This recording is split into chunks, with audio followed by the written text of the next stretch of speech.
This is CGTN, China Global Television Network.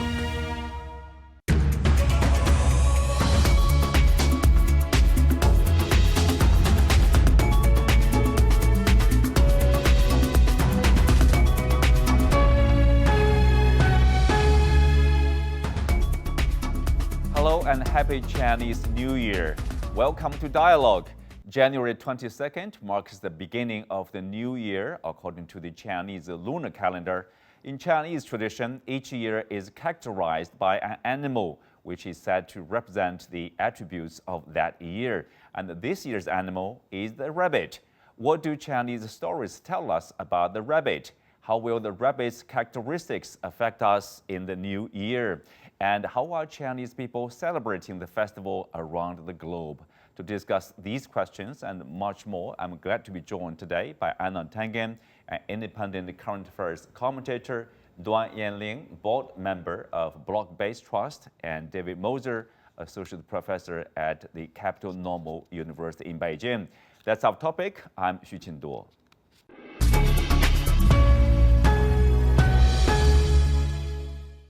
So for today's special holiday broadcast, we have designed a special New Year game, which we will play 3 times throughout the show. We'll show a short video of many pictures which represent questions. And while it's playing, you can say stop anytime and then answer the questions that appears. All of the questions about the Chinese New Year. So I guess everybody understands the rules, how the game works. Let's start the first round. Stop. So the question, how does a country's mythology reflect its culture and society, Yanling? It's a very, very profound question. I found it to even respond to. One thing I'd so love to share here is we keep in our heart that so many different cultures are celebrating the new, and according to different celebration, different calendar, but really honor one thing is then the common our humanity roots, and at the same time expressed as this biodiversity of richness in culture. So for me, celebrating Chinese New Year in Davos in Switzerland feels like, I'm hugging my rabbit and with all the other fellow beings, not only with the Chinese, also all of my colleagues who are celebrating with me. So mythology is important part of that culture signature that give us this little bit identity, but I feel in our day of time, it's actually just give us a signature and good personal celebrational use occasion together with all the other nations and cultures. So here in mythology, we united in rabbit. So I'm curious today, all these panelists are going to celebrate and what is the insights come out of it while we're celebrating. Right. David, a commonality, something in common for different cultures, humanity. But of course, they have often their unique part, unique features. For example, the Chinese Lunar New Year, and for 2023, actually, they will have 384 days from January 22nd to February 9th, 2024. And then you have 2 beginnings of spring, which is known as double spring year. What does that exactly mean, double spring? What kind of a year is that? Is that good or is that bad? Well, I mean, if you think of spring as a new beginning, then we get 2 chances to begin again. So it's So good. I think that's probably a good thing. But yes, it's because the lunar and the solar calendar are out of sync with each other.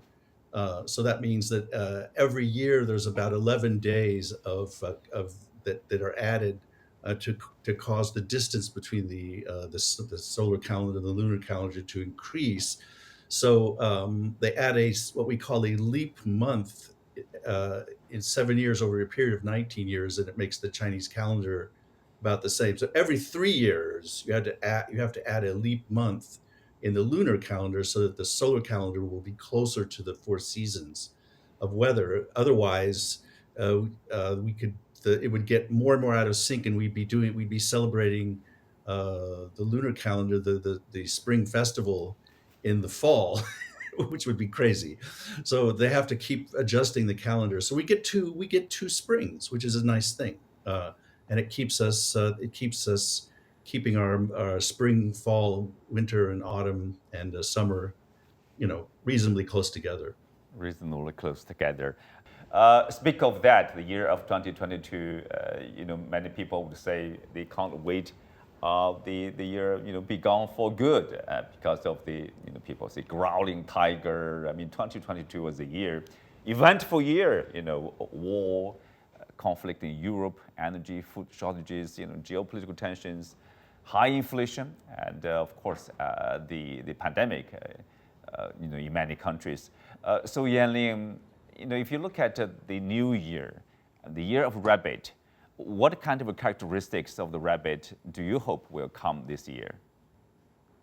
I really love this, giving a cute reference for our young viewers. Remember the Alice in Wonderland that the rabbit always teach you, like, not everybody wander, get lost. So we're in a very, very VUCA time, very unpredictable, challenging time for many. And this is also a time that rabbit give us this hope, right? Keep going, keep walking through, and be that double happiness carrier. So I think rabbit gave me really a sense of a freshness and really sense of this really timid but still courageous going, and very inquisitive if we really step into Alice Wonderland. So I hope it is a good sign of a double happiness that the other panelists mentioned. So Einar, Yeah. this is a time for big dishes, family reunions. Basically, the main thing you do is to dine and wine. China is such a huge area. There's no one way of celebrating Chinese New Year's. But in every house I've been in, whether it's been in the north or south, there's the CCTV gala playing in the background as people play, they drink tea, they play mahjong, they gossip a lot, especially while they're doing the family gathering together and making the special foods. It really is about family, not about gifts. Children sometimes get a little red packet that has some money in it and things like this, but really it's about bringing food and enjoying the best of whatever's there, celebrating the new year, looking forward to it. But I wanted to add one particular note, which I thought was very hopeful. And that is, the rabbit is known to be intelligent, very elegant, very sensitive. And there was, Qin Gang, when he wrote an essay before he was officially installed as the Chinese foreign minister, and in it he talked about not what a terrible thing it was to be in Washington D.C., but how he really enjoyed the American people. And I think this is very clever. Instead of trying to concentrate on the ideologies and the very, very difficult times that countries have on the politics, it's now time to start recognizing that we're all human beings and that we all want exactly the same things. We want peace, prosperity. We want to be with our families. We want to really enjoy everything that life has to offer. We don't want wars. We don't want conflict. And maybe that will be something that this year will mark the beginning of a resurgence of trust, hope, confidence, and belief in the humanity of each other. Is Qin Gang a rabbit? Speak of being elegant. Well, let's continue the game. David, I will start with you probably. Let's play the clip.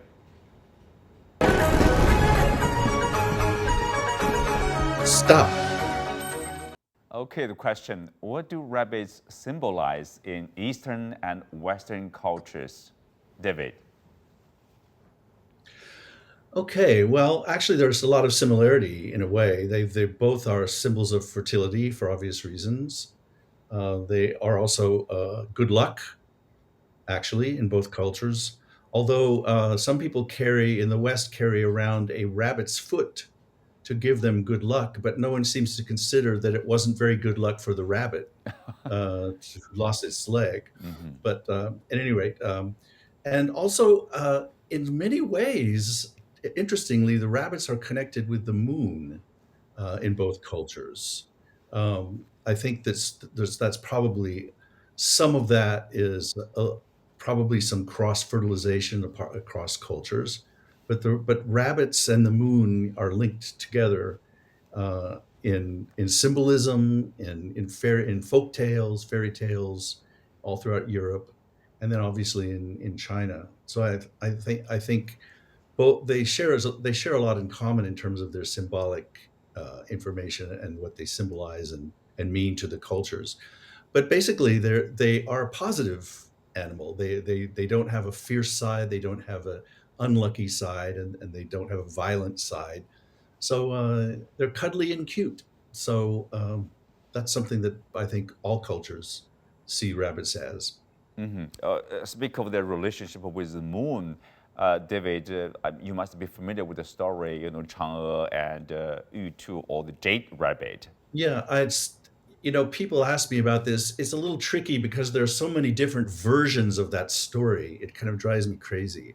But that's true of most fairy tales. But basically, in Chinese mythology, the goddess of the moon is Chang'e, who who was a woman who lived on Earth at one time, but she had her husband named Hou Yi, who was a skilled archer with the bow, and apparently they had 10 sons back then, which is quite a lot of heat. So her husband Hou Yi was shot down 9 of the 10 sons, so that the Earth was relieved of all that scorching heat.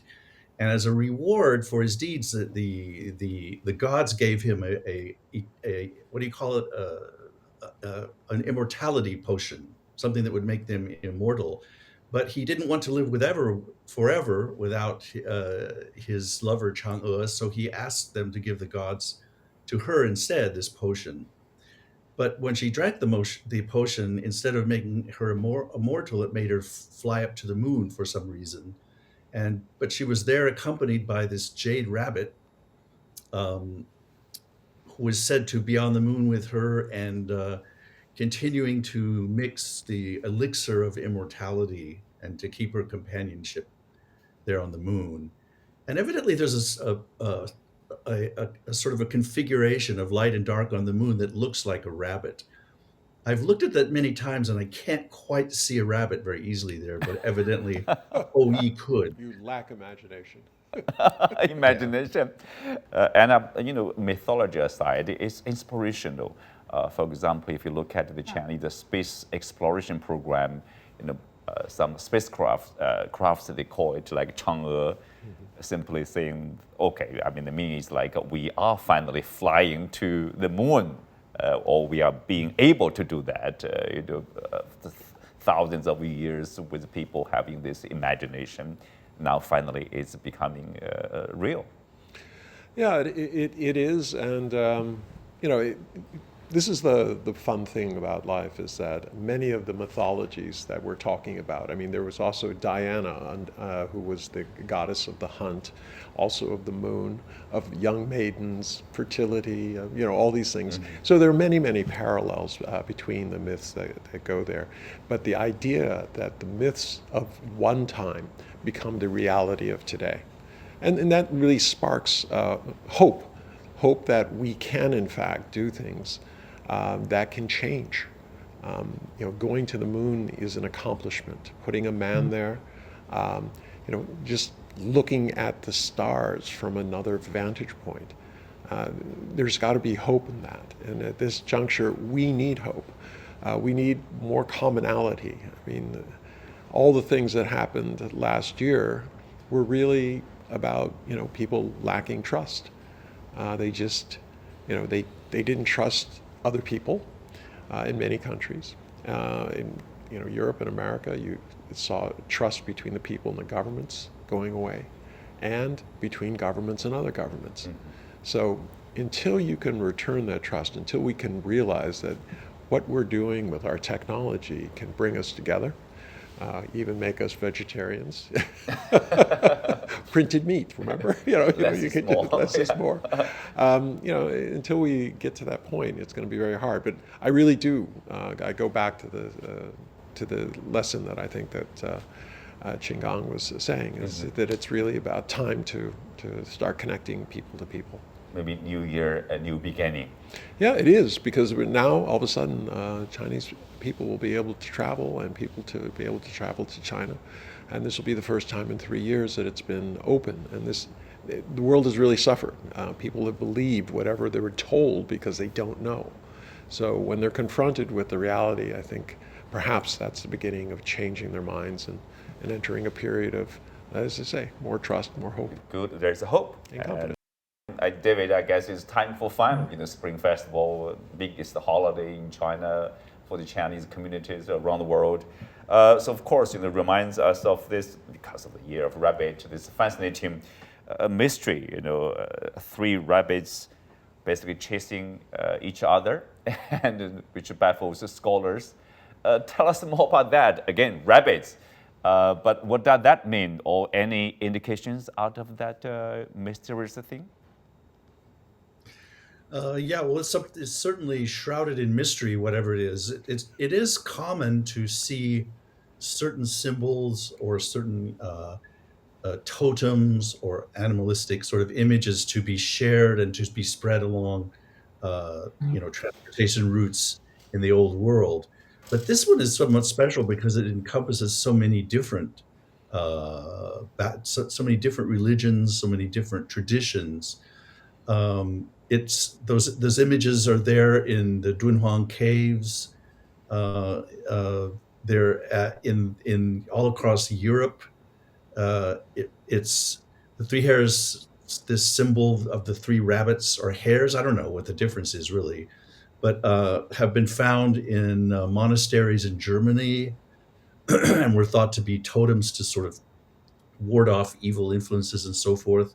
In France, I mean, all over the place, and even in a Jewish manuscript, is discovered in, I think, some Ukrainian synagogues many centuries ago. So there's definitely something deep about this symbolism. And what's interesting is it seems to have traveled across the Silk Road into Europe.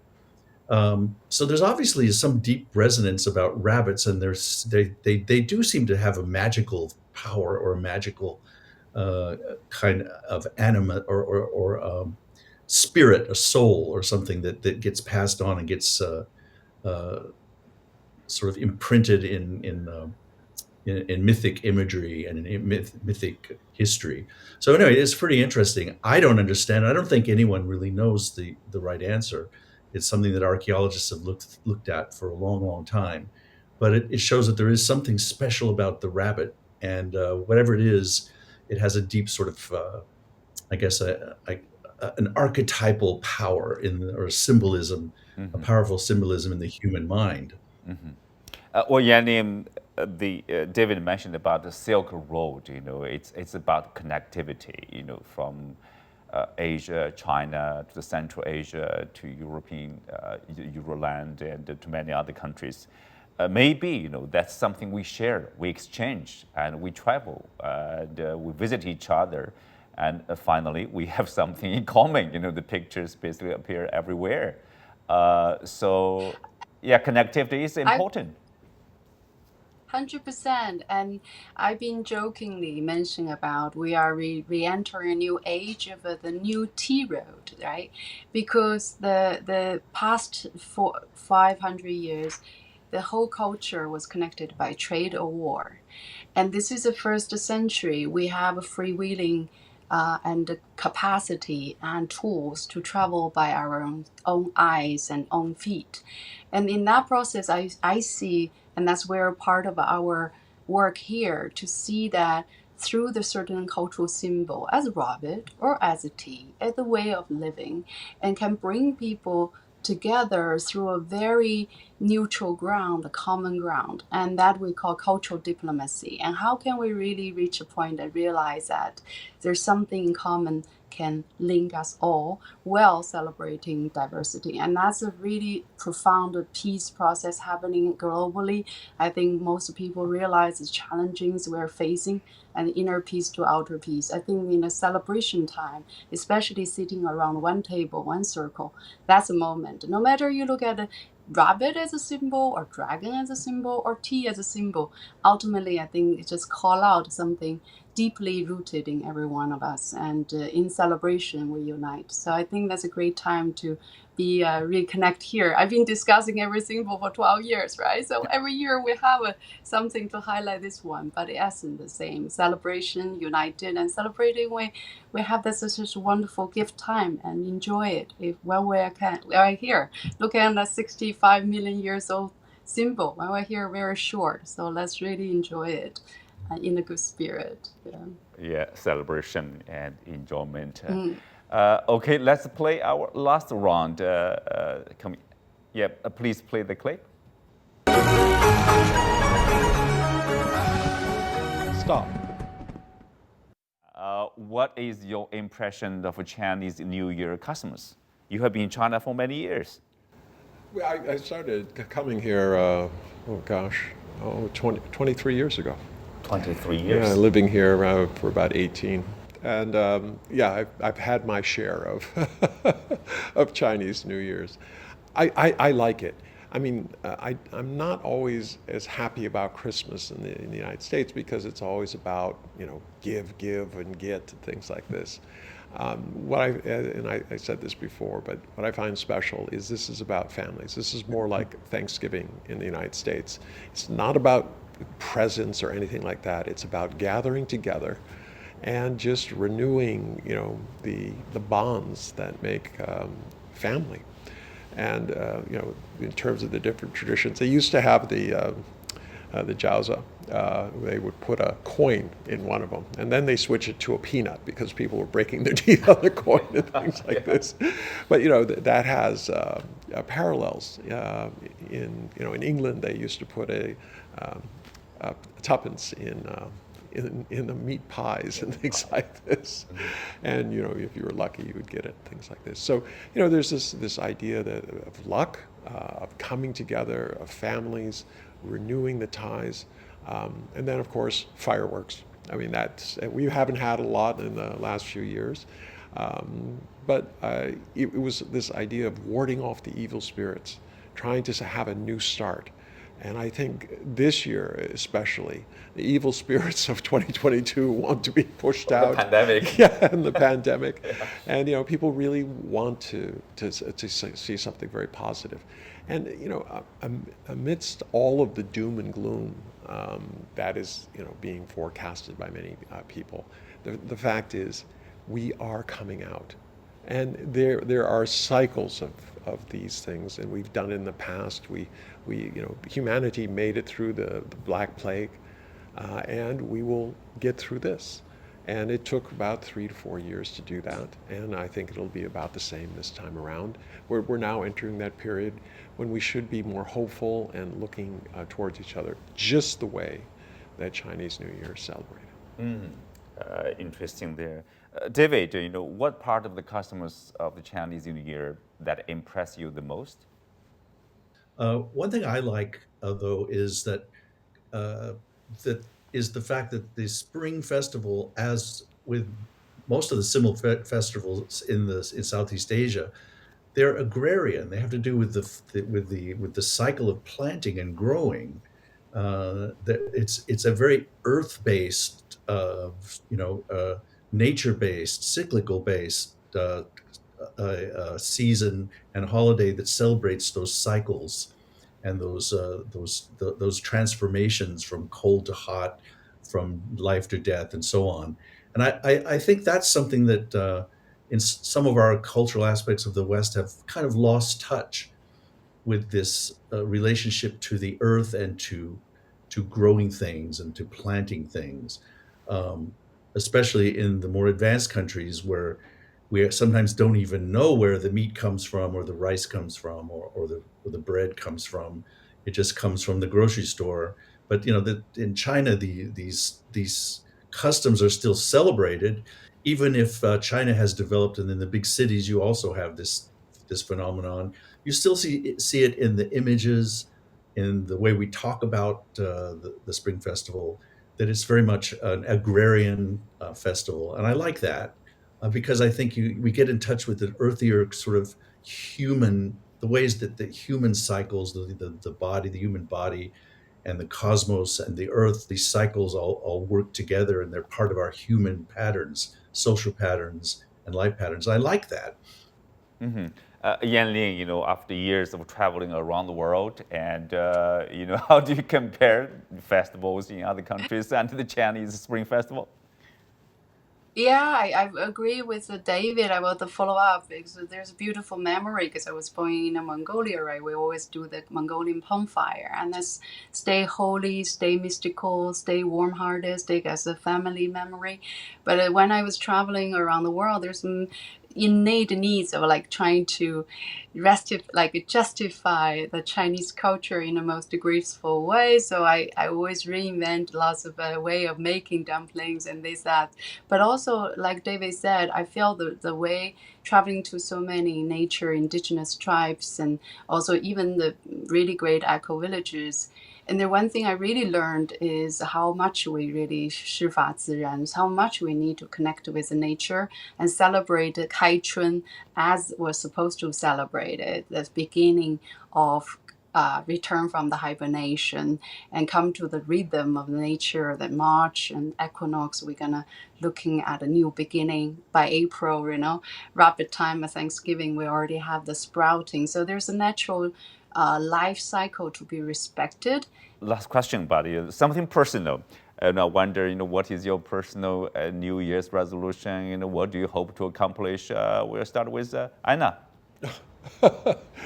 Well, actually, I want nothing for myself. I've reached a certain age where it's always about the future, and that's why I like the Year of the Rabbit. It's about what's going to happen, not so much what I can do, but what the generations who are going to follow will do. So I wish them all the best, that they have the wonderful experiences that I've had during my lifetime, that people will help them learn the wisdom and help them with gaining the experiences that they need in order to be the next group of leaders in the world. Mm-hmm. David, your wish for the new year? Yeah, well, I'm right now with my daughter, who hadn't been able to see for the last 3 years, and I've seen her go through her last college years in a time of great uncertainty. And so I'm sort of feeling that the way we all move forward in the new year, but hopefully I think for her, is that we move forward with optimism, with some caution, taking one step at a time. But I think that we need to understand that we live with uncertainty, and that we cannot make plans with 100% certainty. In any case, move forward with optimism like the rabbit, hopping from one thing to the other, but not thinking that I absolutely know what's going to happen in a year, but that's okay. So uncertainty is okay. We can live with it. Mm-hmm. Optimistic at the same time, to be a little bit realistic too. Yanling, any wish for the new year? New Year is, I feel that mentioning cultural roots, because when you're away, then you appreciate it much more, right? That's almost like how we treat life. So my father's 93 years old. So there's such just a great appreciation to life that we have him, right? And this life is short. So I wish everyone true health and prosperity. And also for myself looking at this real resilience in Chinese culture that truly can reinvent itself all these years among all the other civilizations. So I feel so honored to feel like we should also start creating and moving forward as the future ancestors, and really know this is a great treasure we are passing along. So one of the key is nature and connecting to nature and connecting to the tea, or this part of symbolic like rabbit. So I've loved to have this new year full of hope and full of inner peace and full of really sharing more the good spirit to everyone we encounter. Have a great new year, and that's probably all. Yes, have a great new year with hope. You can't get away with this. You also have to tell us what your wish is. Oh, my wish. Well, since I'm focusing on the current affairs. My wish is we could have more peace and stability rather than uncertainty, especially for the young generation and for relations around the world. We have seen enough, I guess. So let's hope for a change for the new year. Peace. Yeah, peace, stability, friendship, and more exchanges. And so hopefully we will have a better world. With that, we come to the end of today's show. Many thanks to our guests. You can also find us on the CGTN app on YouTube. I'm Xu Qingduo. Thanks for being with us. See you next time.